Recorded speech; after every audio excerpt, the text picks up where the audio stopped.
Well, welcome everybody for the talk we're having today for the Mount Sinai Work Injury Support Group, who has invited me to talk about movement. The first thing is that I get a lot of questions over my channel. I have RSI. How can I exercise safely?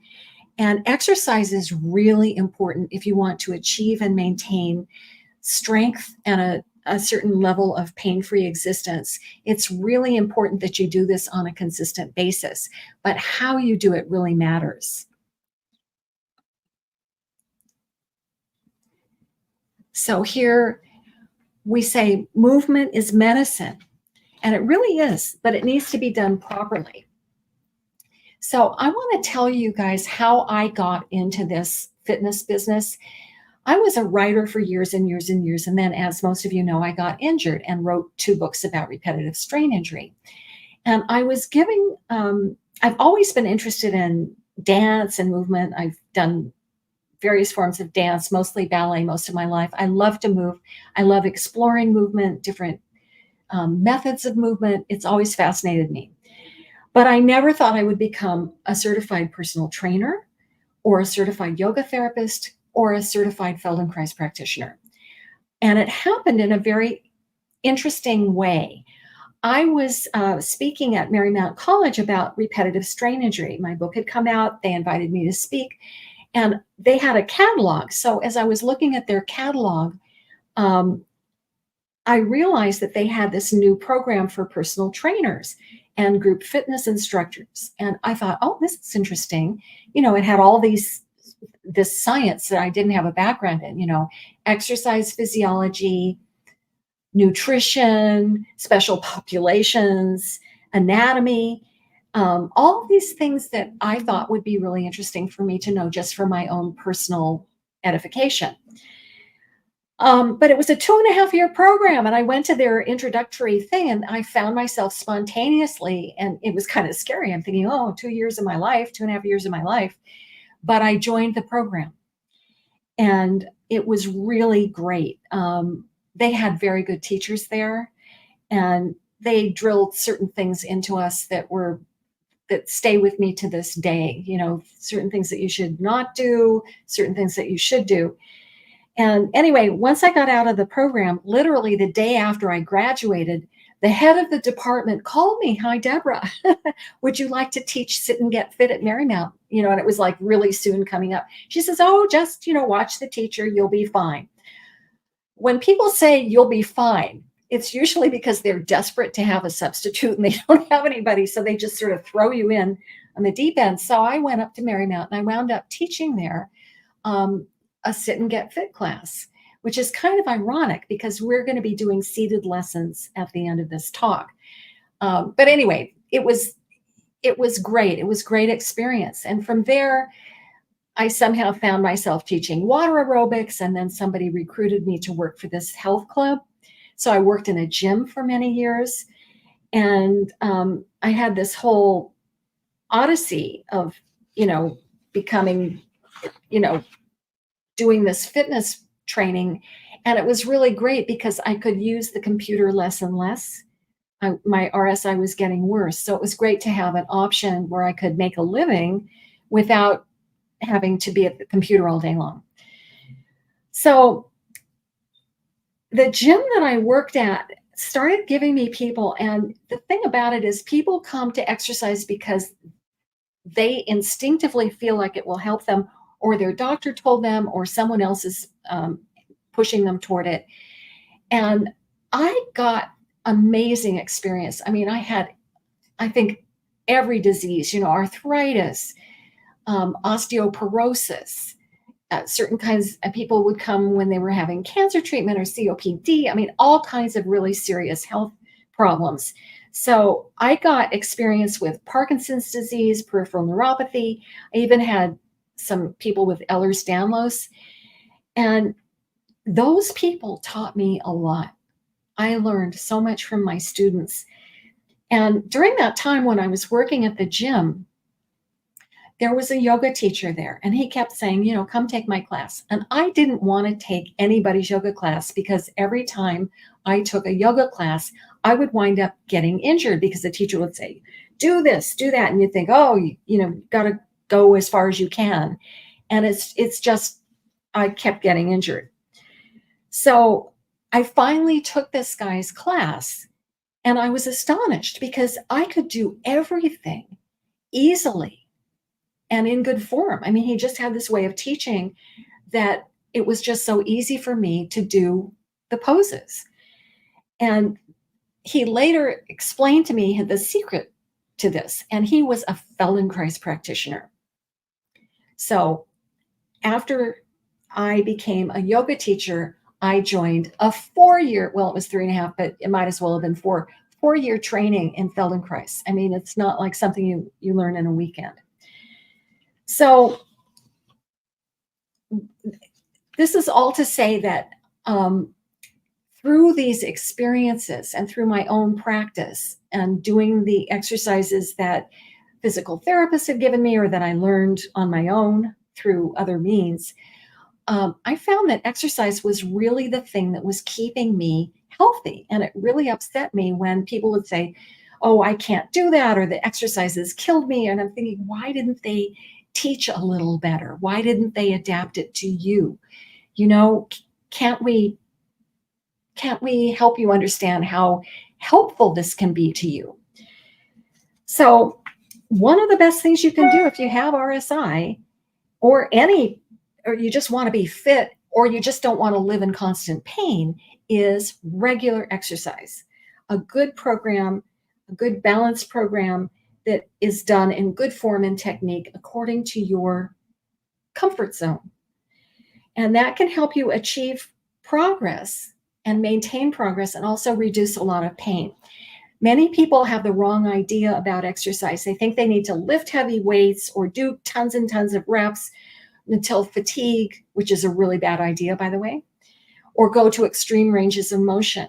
They think that exercise should hurt or it's not effective. That is not true. These ideas are wrong, and they can make your RSI or your general fitness or health worse. So it's really distressing because even some physical therapists haven't gotten the message that RSI is, you're dealing with weak, damaged tissues that's not getting better. So you have to find a way to work around that. And using heavy weights or handheld exercise bands or weights can further weaken and strain this already injured tissue. So I'm not saying you don't need strengthening exercises. You do. You just need to be careful not to strain your injured parts when you're doing them. And there's always another way. There are ways of adapting exercises so you can strengthen the injured parts without straining the parts that need to be left alone. So here we go to strength training.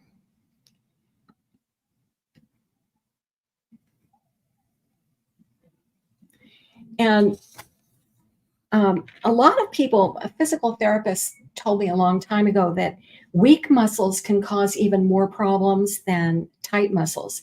And that is really true. And the reason I know this is because when I have a new client and we start doing strengthening, and it's gentle, their pain goes. They go, oh, yeah, I feel really great. So you need balance. Muscles need to be strong on both sides. So for instance, the spine, you need the core muscles and you need the spinal muscles to be strong to hold the spine. When they start getting out of balance, then that's when the problems begin to start. So in my program, I developed a program for repetitive strain injury, but I also deal with regular people who don't have RSI. So I basically do it all. But the program that I teach to people with RSI emphasizes strengthening the muscles on the back, which are usually weak. And, we work with the neck too, so that everything gets balanced out without straining the hands. I do not use handheld weights. I don't have people pulling bands or pulling, the handles on an exercise machine unless they're strong enough to do it. But mostly we don't go there. So you can get very strong without damaging tissues. And I had one guy, and he was kind of like, he wasn't a big guy. He was sort of medium to almost slight. And I gave him some exercises, and he gained, because I measured him beforehand, I think he gained 2 inches, and he wasn't lifting any more than 5 pounds, and, not with his hands. But it was just sort of amazing to me that just that little bit allowed his muscles to grow. And that's always really, I love doing that. I love seeing that when people get kind of buff. Not that that's the whole point, but it's kind of nice. All right. So when I'm interviewing a new client, we make a deal. I emphasize that we're going to start very slowly and very carefully, because I want to know what triggers them, where they need help. I don't want to be rushing into stuff. And I tell them, if anything feels uncomfortable for any reason at all, stop first. Tell me what's going on. And we will either find a modification of that exercise, or we'll just move on to something else. And doing it that way, usually by the 3rd or 4th session, they're able to do whatever they couldn't do in the beginning, but I haven't flared them. They haven't flared themselves by trying too hard. And I watch them. And if they start, I can tell when people are struggling, and they usually do it for my benefit because they want to please the teacher. But we have to have an agreement. I need to be able to trust them. I need to be able to trust you not to go beyond your limits. We have to make a deal here, because otherwise you could flare, you could re-injure, you could give yourself a new injury. But anyway, you're going to go backwards. You're going to go backwards in recovery. So we have to have a really strong agreement that if anything bothers you for any reason, you stop. That's the deal. Then, we can go on and do other stuff. Do not push through pain.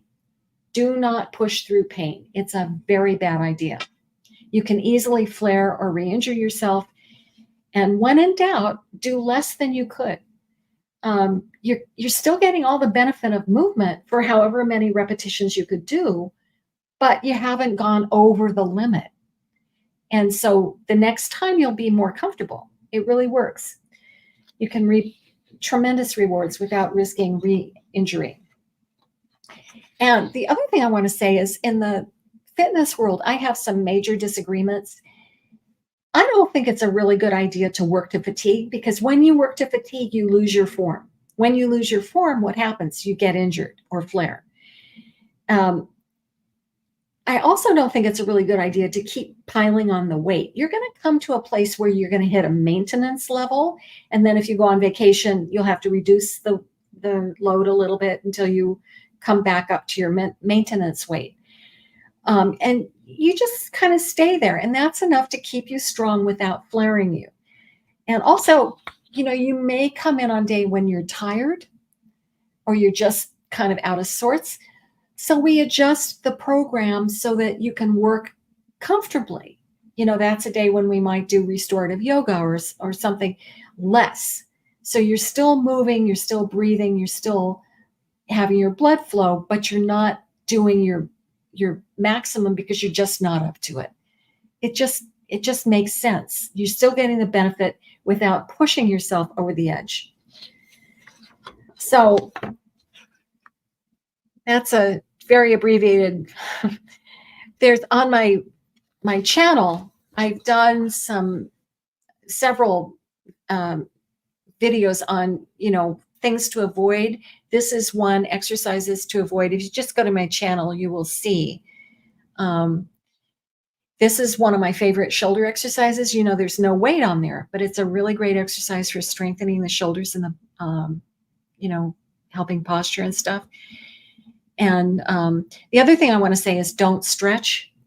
Stretching, as I think it was my yoga teacher or my Feldenkrais teacher said, it's violent. You're taking yourself beyond your normal range of motion. Instead, what you want to do is pandiculate. Pandiculation is what you see cats do and dogs do. Let's say they've been taking a little nap and they get up and they just do this kind of thing. It's like a yawn. It's very pleasurable. It's not yanking on something until you've torn a ligament. It feels good to pandiculate. It does not feel good to stretch. So we'll talk more about that. And you can also, by the way, get a whole lot more flexible through Feldenkrais than you can through stretching. If you want to feel really loose, do Feldenkrais. Where am I? Okay. So the other thing I'd highly recommend that anybody with RSI seriously consider is do not take group exercise classes. There's many reasons for this. I've done a video on it, so you can watch that later. But the main thing is there's too much peer pressure. You're either trying to keep up with the teacher or your old self that could do all this stuff, or your classmates, and that's a recipe for re-injury. So don't do that. And also, teachers don't know about RSI. They don't know how to coach you. It requires, I mean, nobody wants to be the odd man, the odd person out where you're not doing something that everybody else is doing. So don't even go there. Get your own program. Do your own program. Or, I mean, I have to amend this statement because I teach group classes, but I know every single student in my class. I know their issues, and therefore I can make the class safe for them.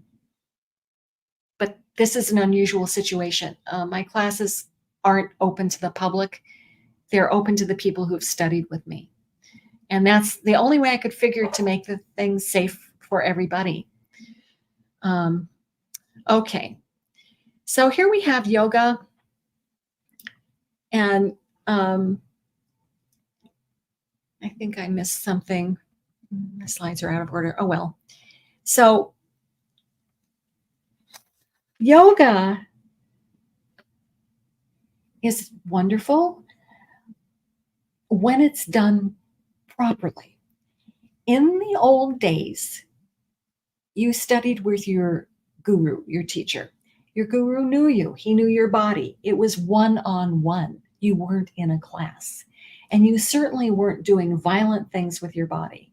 The purpose of yoga is to address the aches and pains in the body so that you can sit in meditation.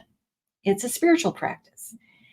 And so when it's approached that way, it's really wonderful. You know, you're breathing, you find yourself in a pose and you relax within that pose. You're not straining, you're not stretching when it's done properly.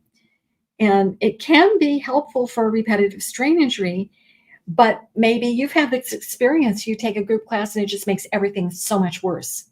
They have you doing stuff you shouldn't be doing, and you find that out the hard way.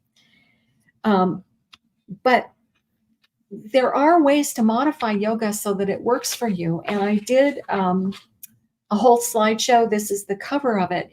It's under the tab under my live streams, and it's about yoga and repetitive strain injuries. So if you want to learn how to do yoga, or you want your teacher to learn how to help you, you can refer them to that video. But the thing that you really need to know is that many of the yoga poses that are taught in standard classes and taught by regular teachers are contraindicated for you. And I would hazard nobody should be doing these because the hand is not a weight-bearing joint. So all these things, you know, when you're doing down dog or sun salute or cat-cow or handstands, headstands, this position, this bent wrist position, places a lot of pressure on the median nerve, and it's just a really bad idea. So most yoga teachers are not knowledgeable about repetitive strain injury, and they can give you poses that are contraindicated. I used to teach at the Rocky Mountain Institute of Yoga and Ayurveda. I taught a class that was about training yoga teachers how to deal with people with repetitive strain injury. So God bless them for, you know, having me do that for several years, but it really needs to be understood better. Some of the things that I'm going to be talking about. One thing that you really need to watch out for is the well-intended teacher who says, you go up to before class and you say, I have this problem and I shouldn't be doing this or that. And they say, well, just do what you can. Well, it sort of sounds okay, but the thing of it is you shouldn't be doing it at all. And so if you're the person who's not doing down dog when half the class, if it's a vinyasa class, most of it's going to be going through down dog, up dog. It's just, you shouldn't be putting yourself to that. And it's so easy to think, oh, I'll just do it this once, but then you've strained yourself and potentially made your situation worse. The other thing that you really need to be careful about is the gentle yoga class. What is gentle for a teacher who might be 23 years old and never had any physical ailments at all is not gentle for you. It's not necessarily gentle for you. And they can say, oh, it's easy, no problem. But they're not in your body. You're in your body. You are the one who decides what's gentle. So if you want to study yoga, there are some books that are okay. You're kind of better off finding your own way and just doing a little bit. If you want to have a teacher, make sure that that teacher is at least willing to let you be the one to decide what you can do. The minute someone else starts saying, oh, you can do this, it's no problem, it's so easy. No. You are the one who knows. You are the one who's in your body. So, you need to have an agreement with the teacher. And they also say things like to perfect the pose, so like doing warrior, so you have your arms up in warrior. Well, if somebody's got RSI, it may be really fatiguing for them to hold their arms up. So it's perfectly acceptable for their arms to be down. And why would you want to perfect a pose? That is the perfect pose for you. You do not have to do what anybody else is doing. You do the pose that's right for you. And if you do a little bit that's comfortable, it's going to do you a world of good. If you do things that aren't comfortable, you can go backwards in recovery. And then you don't like yoga, you don't like to exercise, and then, you're missing out on something that could really help you. So you don't want to create a new one that takes a new injury that takes months of rehabilitation before you can resume practice. So doing just a little bit and growing gradually is a much better plan. So the safest yoga that I know, I want to say about down dog, don't do anything that looks like a push-up because there's just too much pressure on the wrist and the shoulder. Most people don't do this properly. They also very often round their low back, which is not good either, trying to get their heels down. So don't do that pose. So restorative yoga. This is, I don't know if you can see that well. This is Supta Baddha Konasana. It's a lovely pose. Pregnant women love this pose because it helps them, supports them. But in restorative yoga, the props are holding you in place. They're holding you in the pose.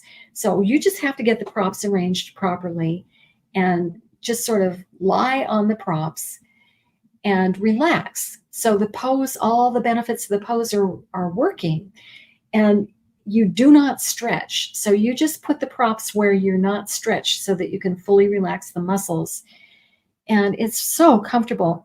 I can't tell you the number of times when I've been teaching a restorative yoga class where I've had to wake up the students at the end of class because they fall asleep. And I don't know, I kind of feel like if they're sleeping in the pose, it's better to let them just be because they probably need the sleep. It was really funny too, because when I was teaching at Mount Sinai, they used to have me teach the medical students yoga, and the medical students always love that. And I could see they were just exhausted. So I would put them in restorative yoga poses and they would all fall asleep and they would love the yoga class. And one of the doctors said, I think everybody should do this every day. So hopefully they're taking advantage. This is another great thing. It's on my channel. This is a wonderful thing if you've got back pain, but it's also really helpful for RSI. If that's too much of a stretch for you, you can support your elbows with pillows. But the thing is to just make yourself really comfortable and sail away. And there's instructions on my channel to do that. Legs up the wall is also great. It's an inversion, which is great because your lymph doesn't have a pump. So this allows the lymph to flow. They call this pose the yogic flu shot because it helps your immune system. But I'd like to say that not every pose is for every person. Some people just can't even get into the pose because it's too stressful. But there's always going to be a pose that you can do. So don't give up just because you can't do every single pose that's given in class. The other thing I'd like to say, and some of my students are going to make an appearance here later on to help out, but usually before we start class, I say, you know, how is everybody? What do we want to work on this evening? How's our energy level? How are we feeling? And when there's a crashing silence and nobody says anything, I know what they want. They want to do restorative yoga, but nobody wants to ask because it feels like you're not doing anything. It feels too pleasurable to be giving you any benefit, but it's really the opposite. It gives you great benefit because you're really, truly relaxing in a marvelous pose, and all the magical chemistry is happening without effort. I mean, how often in your life are you able to just truly relax? And there's other things that I teach too. I teach some ancient yogic practices that are extremely relaxing and very powerful. Breath work is another thing that could actually be a whole different live stream. Breath work can be powerful and potent. And one of the nice things about yoga is that you're breathing, and it's just a wonderful thing. Okay. And the other thing I want to say is about restorative yoga is that I got into it because my teacher got a better offer. He was supposed to teach a restorative yoga workshop at this health club, and he decided to go do something else. And he said, Deborah, just go take this workshop and then you'll teach mine. And I'm going, what? Well, you know, so I went. And as I was practicing my flows, you know, how I was going to segue from one pose into another, I was amazed. It was as though I was getting an internal myofascial release. And all these things started to open up, and it was so healing for me. And I thought, this is, you know, they give restorative yoga to people with cancer and HIV and really serious illnesses, but it's powerful. It's almost like the less you do, the more you benefit. It's a very powerful program method. You're just moving from one comfortable position to another. Okay. So here we come to Feldenkrais, making the impossible possible, the possible easy, and the easy elegant. Moshe Feldenkrais was a judo expert, and he blew out his knee, I think, playing soccer. And he went to the doctor, and the doctor said he needed surgery. And Moshe said, well, what are the chances of my, you know, getting cured? And the doctor said, 50-50. And Moshe said, that's not good enough. So he developed this amazing system of healing and movement from his own experience. He never did have the surgery. And it's just astonishing. There's over 1,000 lessons, the awareness through movement lessons, which you will learn a little sampling of later on. And then it's done two ways. There's two pillars of Feldenkrais. There's functional integration, and there's awareness through movement. And the thing that makes Feldenkrais so different from any other form of movement is that you're paying attention, you're paying exquisite attention to how you feel when you're moving. how you're breathing. You will learn things about your own self that you can't believe you've been in your body this whole life and never realized this about yourself before. And it's really good for helping people overcome habits. I'm sure you've all seen people who favor one leg. They're just standing with one hip jutted out and the other leg isn't doing anything. They cannot seem to stand on both legs. There are Feldenkrais lessons that will magically, without saying a word, they're going to be standing on both legs after that lesson. There are people I'm sure you've seen that just have a habit of lifting up the shoulder, and you can massage that shoulder all day long, but when they come out, they're still going to be lifting because this is a habit. For some reason, way back when, they did this and now they can't stop doing it. The habit is something that you can't stop doing. And a lot of people aren't even aware of their habits. So if the lessons make you aware of the habits, they make you aware that you have options and that other choices. So you don't have to do this. You could, but you could also do this or this or this. So it's really, his whole way of thinking is just so revolutionary. I mean, it's changed my life and the way that I think about things beyond movement. Like he's got so many theories and so many insights.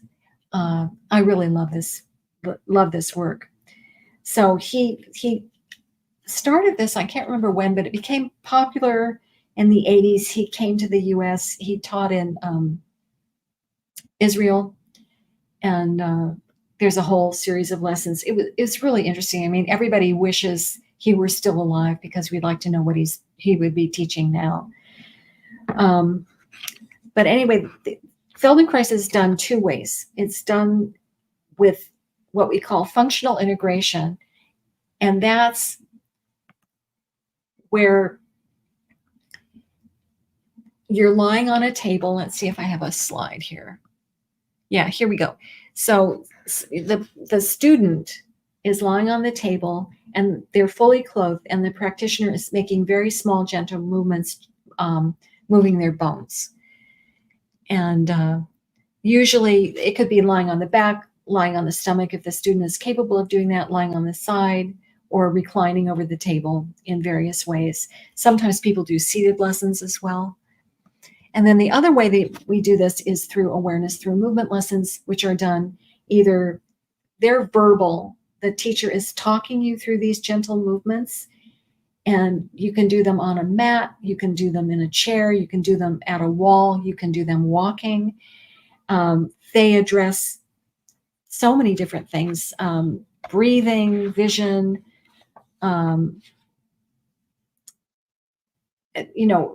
gait, posture. There's so many different things that the Feldenkrais lessons can address. They're really wonderful. And in both cases, if you're having an FI, the teacher, the practitioner, is moving you, but only in a very small range of motion. He or she is listening to you. Where do you like to go? Where do you not like to go? It's never about force. We don't force. We suggest, we question, we experiment a little bit, but we do not force people. And then the ATMs are based on the principles of functional integration, where you're making these small movements within a discrete range of motion, and then suddenly you can do something that you just couldn't do before. It's amazing. So you follow the same movements of moving only as far as is comfortable and easy, and it can be deeply transformative. As my teacher was saying, if you don't know what you're doing, you can't do what you want to do. So these easy, gentle movements done through the small range of motion can teach you about movement habits that are getting you into trouble and help you get out of that trouble. But when I'm teaching someone, I usually give them an FI before I give them an ATM lesson so that they know the way the movements are supposed to feel. They should be small and pleasurable. And The other thing I like about Feldenkrais is that the effects are cumulative, so it can really transform your body and the way that you move. There are lessons about walking, balancing, breathing, vision, eyesight. It's even used for really serious neurological problems. And a lot of physical therapists use Feldenkrais instead of general PT because they find that it's more effective. So I practice all of these things. I do a straight up exercise program. I do strength training. I do yoga, and I do Feldenkrais. The Feldenkrais method is not an exercise program. So I do all three and I teach all three. Most Feldenkrais practitioners are not personal trainers or yoga therapists. So because of my background, I'm able to incorporate all of these different things because I think it's just good. You need strength. Feldenkrais is not going to give you strength, although you may feel stronger because your bones are aligned.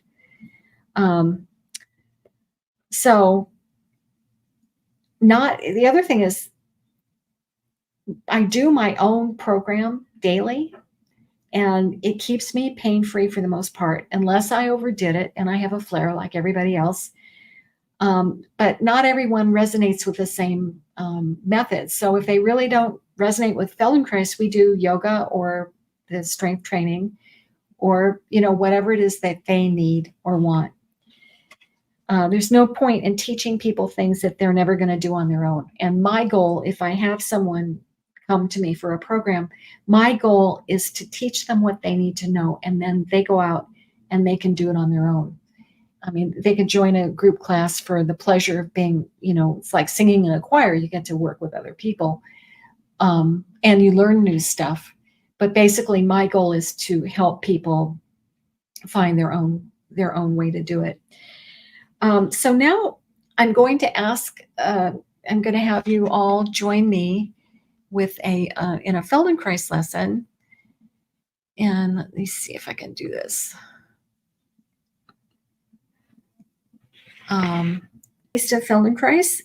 And if you out there who I can't see want to join in, please do. Only on the condition that you don't do anything that hurts. And stop whenever you feel like it. You're the boss. You can imagine the movement. And just make sure that you're breathing when you're doing this and paying attention. And don't go as far as you can, and don't try to go as far as you can. That's not what this is about. Okay. So the first thing we're going to do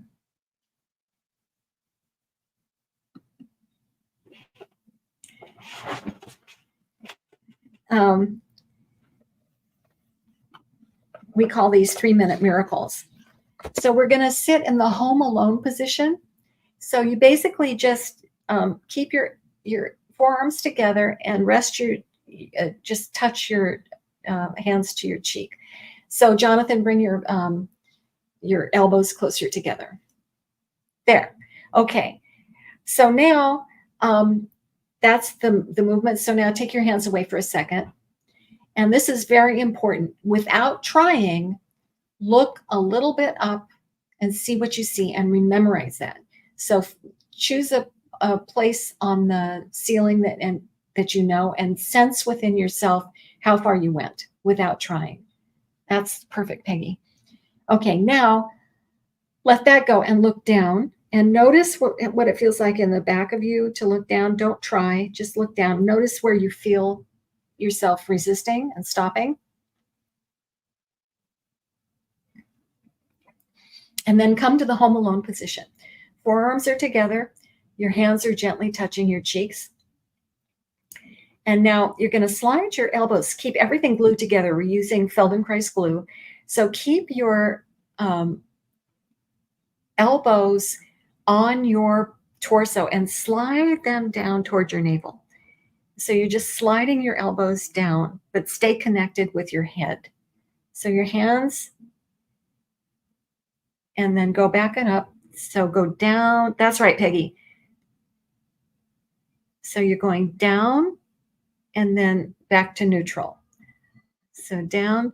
And make sure you're not nodding your head.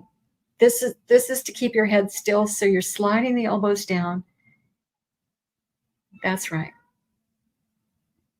Good. Perfect, Jeanette. Okay, stop. So in Feldenkrais, we do several movements, and each time you want to see, can I make it a little bit more comfortable? Am I breathing? What am I feeling? What parts of me are involved in this movement? So it's a very internal thing where you're examining how you're taking the lesson and what you're learning. We also take lots of breaks. So if you need a break before I say so, take that break. Back to this position, home alone. Now, keep your elbows glued to your chest, glued together. Keep your hands resting on your chin and start to look up. You can't go very far. So just look up. And Jeanette, watch your back. Anybody with spinal stenosis, imagine this movement. So you're just looking up. And what parts of you can you use? Can you use your pelvis a little bit? What if you rocked your tail back a little bit as you're looking up? What would happen if your pelvis was moving? And do the movement several times, up, and then back to neutral, and then up, and back to neutral, and up. Make sure you're not moving your neck independently. You want to move your spine. So the spine is rounding, and then it's extending. It's rounding, come down, exhale, and extend. Okay, let that go. Were you breathing? Were you holding your breath?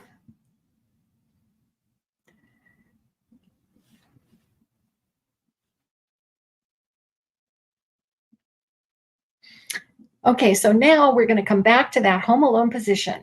And this time, when you go down, you're going to look down with your eyes, round your spine, come back to neutral. Look down. Slide your elbows towards your navel.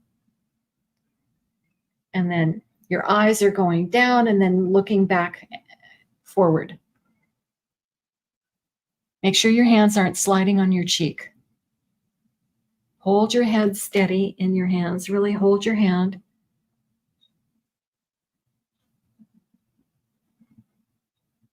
Yeah, Jonathan, when you're holding yourself, this is happening. Hold this and move your spine. This is to keep your spine, your head. There you go.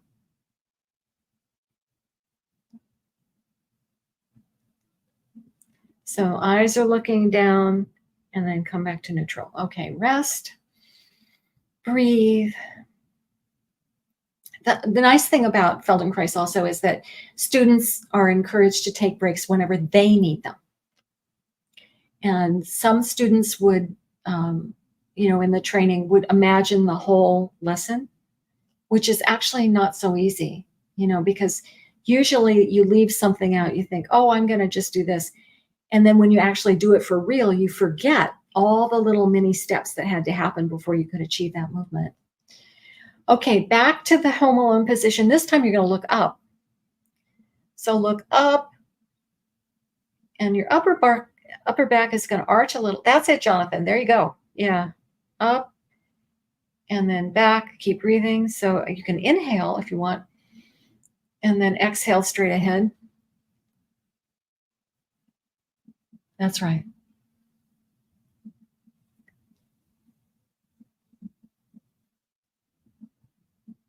Good. And then let that go. And now I'm going to give you something a little bit tricky.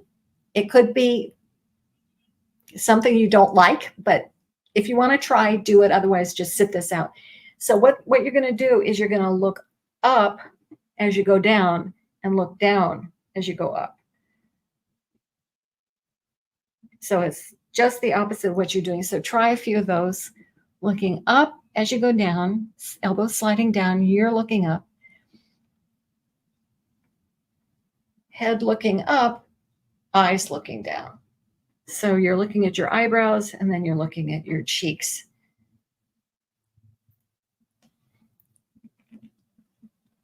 All right. Good. Okay, good. That's enough of that. Okay. So now just let your hands rest on your thigh. And remember in the beginning when I asked you to look up and see what you saw? Look up again and see what you see now. Well, and then look down. So does anybody want to talk about how they felt? Unmute yourself. Peggy. I improved 200%. Looking up, I looked up twice as far as I had originally before the exercises, and I looked down twice as far as before before we started the exercises. It was incredible. And were you trying? No, not at all. So I looked twice as far. My vision, my visual field was twice as far, and I'd also say twice as easy. Yeah. And you had another experience during another class. I'm just going to tell everybody, Peggy, her peripheral vision improved from a lesson we did that had nothing to do with the eyes. So this is the kind of thing that can happen. Anybody else? Jeanette? Like Peggy, my peripheral vision improved. Okay. Jonathan, you want to say anything or you want to wait? You're muted. Let me unmute you. Yeah, it's very relaxing, the breathing coupled with the small range of motion. And it almost felt like I got an oil change in my cervical spine. I love that. Getting an oil change. Okay. All right. So we're just going to do two more mini things. This one is, I want you to, this one was looking up and down. This is looking side to side. So without trying, very important, sit on the very front of your chair, which I should have told you in the beginning. You can't do this unless you're sitting up. So sit on the very front of your chair and look over your right shoulder without trying. Just see what you see. Good. Remember what you see, because we're going to come back to that at the end. Now look over your left shoulder.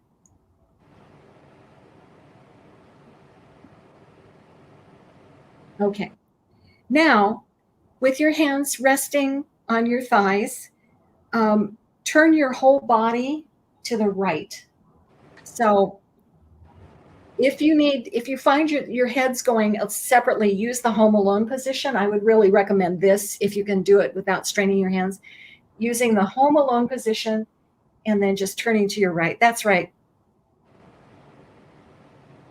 Yeah, Jonathan, try the home alone position because I think your neck is going. Do your whole body. So move your shoulders and your head. Everything's aligned, and then come back home. So move a little bit to the right, and don't go the whole way. Don't do your maximum. Do maybe 60%, 50% of what you could do. And breathe.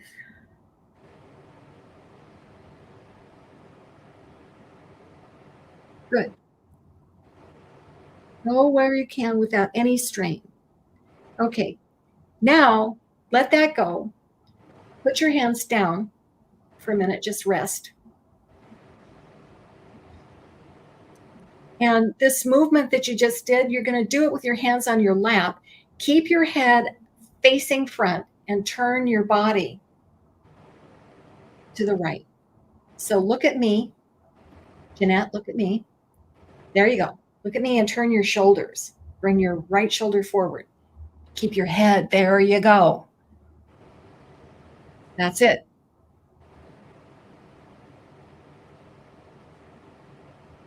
Not so far, Peggy. Look at me and then just a little bit with your shoulders. There you go, like Fosse. Good. Okay, now relax. So with that variation, you didn't go as far, right? Because your head was looking forward. So now just try looking over to the right again and see if it's a little bit easier than it just was. Remember to use your shoulders and your torso.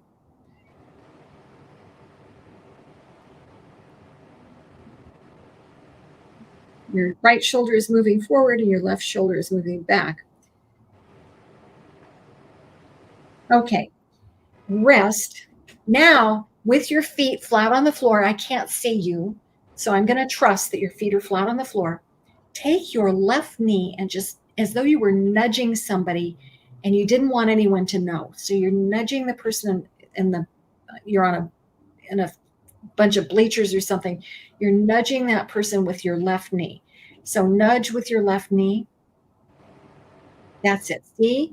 You can see Peggy very clearly. She's coming forward and her body is turning because she's nudging her knee. Do you see that? Yeah, there you go.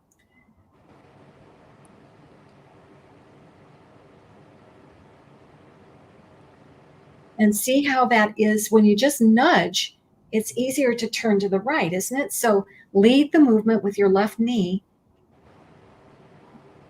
and push that knee forward and then turn your torso to the right. Good. Relax your leg and foot.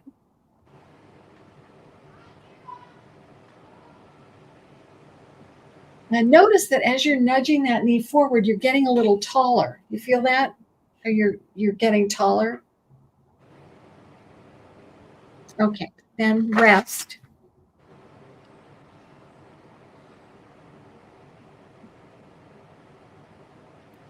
And now we're going to turn our body to the left. So take your hands and put them on your cheek, or you don't have to do this. It just helps you keep your head aligned because you want your head and your spine in the same alignment. You don't want them moving separately. So the whole thing goes to the left and back home. Home is this sagittal straight position where you're just straight ahead. So you're doing it this way. And try for fun, try exhaling as you turn to your left.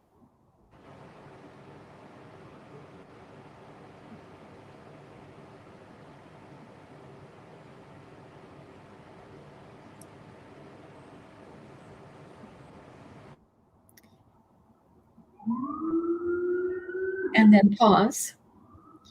And now keep your head fixed and turn your shoulders only. So you're turning your shoulders. Your head is fixed. Look straight at me.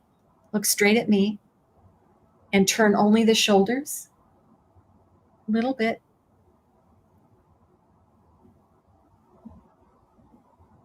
There you go. That's it.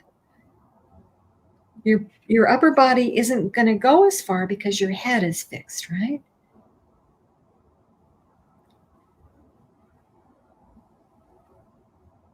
Okay, then let that go and look to your left. Can you look a little more easily to your left?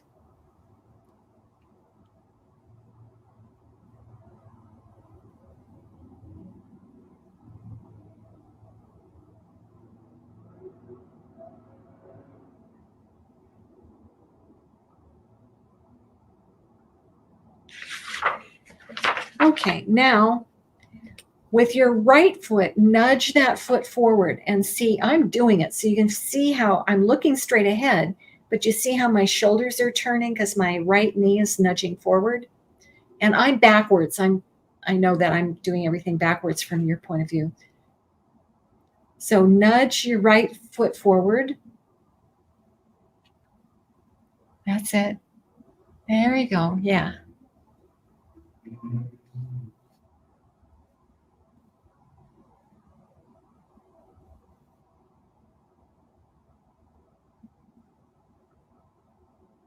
And then pause.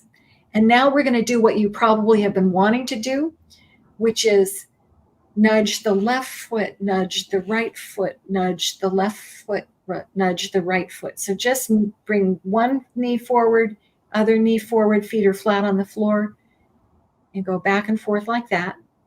Very easy. Smoothly, your hands are sliding on your thighs.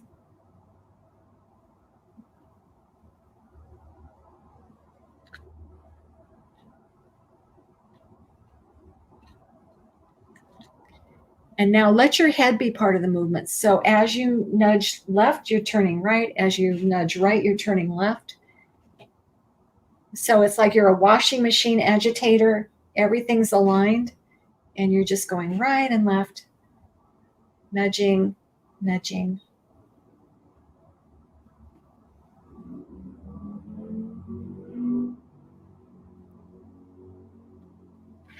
Breathing freely.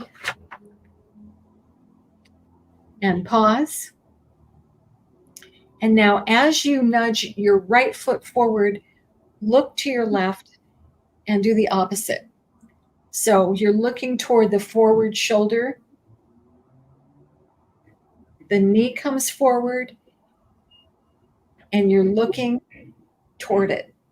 So looking toward the forward knee and forward shoulder, and just go back and forth. A little less effort, Peggy. Otherwise beautiful. Shoulders. And can you make this smooth? Like you're on ball bearings. Can you move fluidly, like you're water pouring?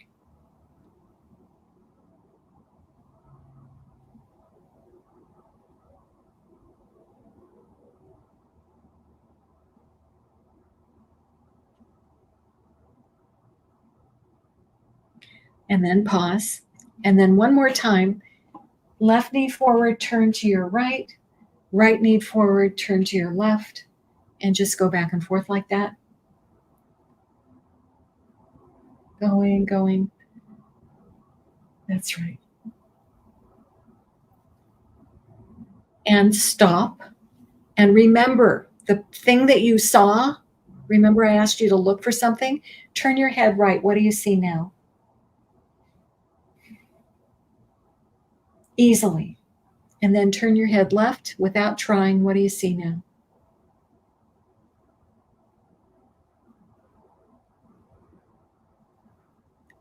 Anybody have a response?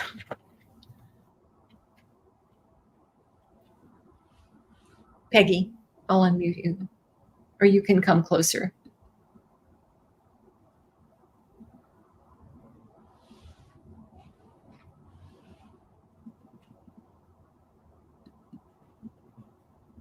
Much further, both left and right. So say that again. You could turn your head much further. Much easier, much more easily, both left and right. It wasn't quite twice as much, but it was it was about 75% further on both the left and the right, and much easier.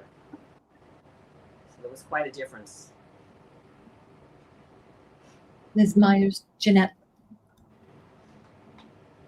My neck is moving and smoother. Smoother. See further in both directions.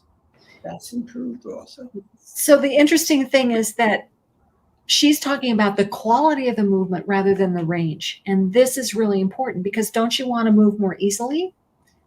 It doesn't really matter sometimes how far you go. It's how comfortable you are in that movement. So thank you for that comment, Jeanette. Jonathan, do you have anything you want to say? I can unmute you. I can figure out how to. Yeah, it was more comfortable. More comfortable to turn your head. The movements were more comfortable. Okay. All right. So that's 2 lessons. I had a third one planned, but I think, we're getting kind of past time. So unless anybody's got a strong objection, I think I'll just, see if there's any comments, anybody wants to say anything. And I'm going to thank my students. Thank you so much for coming. I really appreciate seeing you and you taking the time. Oh, I know what I wanted to ask you. Is there anything you want to say about anything else that we've talked about in terms of what the exercise programs have done for you? You've both been my students for a long time. Yeah. I'm grateful having you as a teacher. And it's been quite a few years. And it's helped me with confidence with my body and a sense of security because I know that I'm working to keep myself as well as I can. And I've had difficulties along the way, and you've been very helpful in terms of adjusting positions, poses. It's been good, and we will continue on. Yeah, well, the big part of the equation here is that you come, you show up, you do the work. So it's not what I'm doing so much as what you yourself do, and anybody can do. But it's been wonderful having you as a student. So thank you. Peggy. I've been with you since 2008, and I've found every day, every session invaluable. And I'm constantly surprised at what I can do myself. As you have said before, you're a big proponent of doing, with Feldenkrais lessons, doing less rather than doing what you think the teacher wants to see. And you have helped me do that, to do less. And that has always helped me. But I find it incredibly helpful. Yeah. One of the questions I like to ask people is what they think they would look like if they hadn't been exercising for the past 15, 20 years. I don't think anybody would like to see their future self if they haven't taken care of, when it gets down to it, what could possibly be more important than taking care of the instrument that's getting you through life? People tell me they don't have time. You've got plenty of time to be sick or disabled. So, but anyway, ladies, thank you so much for coming. I'm going to put you back into the waiting room, the green room here, if I can figure out how to do that. Oh, moving pictures, such a sweet comment. Thank you. Okay.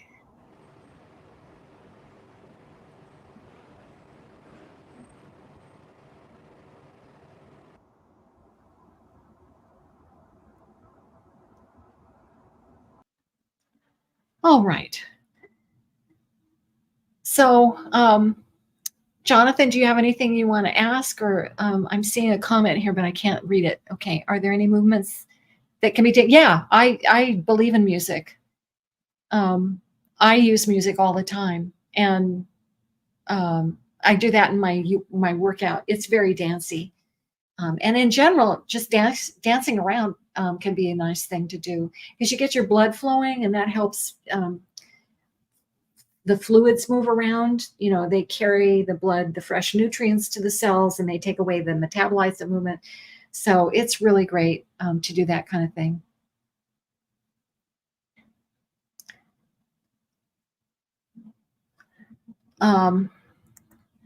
So if nobody has anything, I would just like to add that it would be really terrific if you haven't signed my petition yet, if you do that, because we're really trying to get a movement going where people take this whole thing seriously.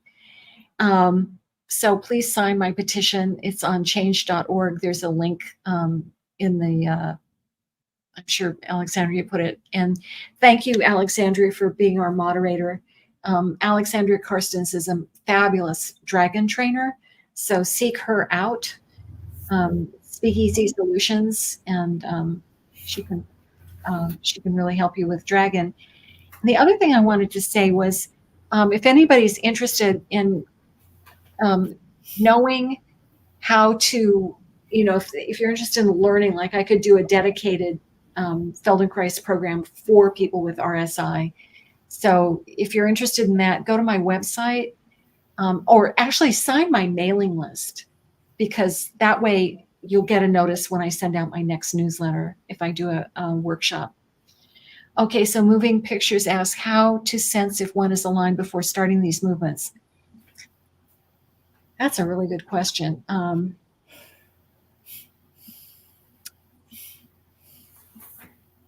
That I think is, how do you sense that you're aligned? Feldenkrais will tell you that's probably the best way. You can do it mechanically, sort of in a gross sense of, making sure that your head is on top of your spine and that you're your, if you're doing a tricep curl or something, that your bones are moving, but it depends on the movement and knowing good form, which is, it needs to be done sort of one-on-one. So that's kind of a complicated question to take right now. Are there any other questions?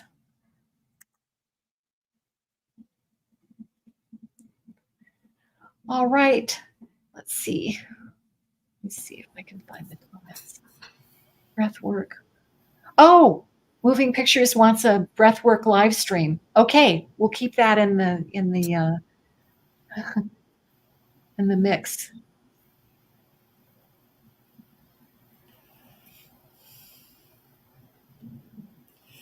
Well, Deborah, we can do that. We can do that. Then, if you want, the next time that Mount Sinai works with you on these talks, as if that's okay with you. I can, yeah, sure. Let's talk about it and how to quiet the mind during these movements. Well, then, that's meditation and mindful movement. I mean, there's all these strategies, moving pictures you can do. Walking meditation is wonderful. Moving meditation is wonderful. That would go along with breath work because you have to incorporate the breath. You should incorporate the breath no matter what you're doing. So, yes. Well, my lovelies, I want to thank you all for coming. Thank you, Jonathan, for hosting. Thank you for all that you do with your wonderful group. If anybody's interested, maybe you can contact Jonathan, Alexandria. I think there's his info. Thank you, Alexandria. So if you want to join the Mount Sinai support group, you can contact Jonathan at the address that's on the bottom of your screen. And if you want to know more about my workshops, you can sign my mailing list and you'll get an email if I do anything. Another question from Moving Pictures. People want to get fit with exercise, aerobics and visor. The exercise, usually when people say that, they mean aerobics. And walking is really good, walking quickly or walking uphill. You have to be careful if you have RSI because sometimes the movement of the arms can be problematic. But one of the best things you can do is some form of aerobics, nothing crazy where you're lifting weights while you're doing it, but just a good walk is a fabulous thing. And then, an intelligent, well-designed strength and fitness and toning exercise can be really the best thing, I think, for people. But anyway, I think it's time to say good night. And so I want to thank everybody for coming. And I will see you in the next stream or on my next video. Thanks, Deborah. You're welcome. Thank you. Thanks. Bye. Bye.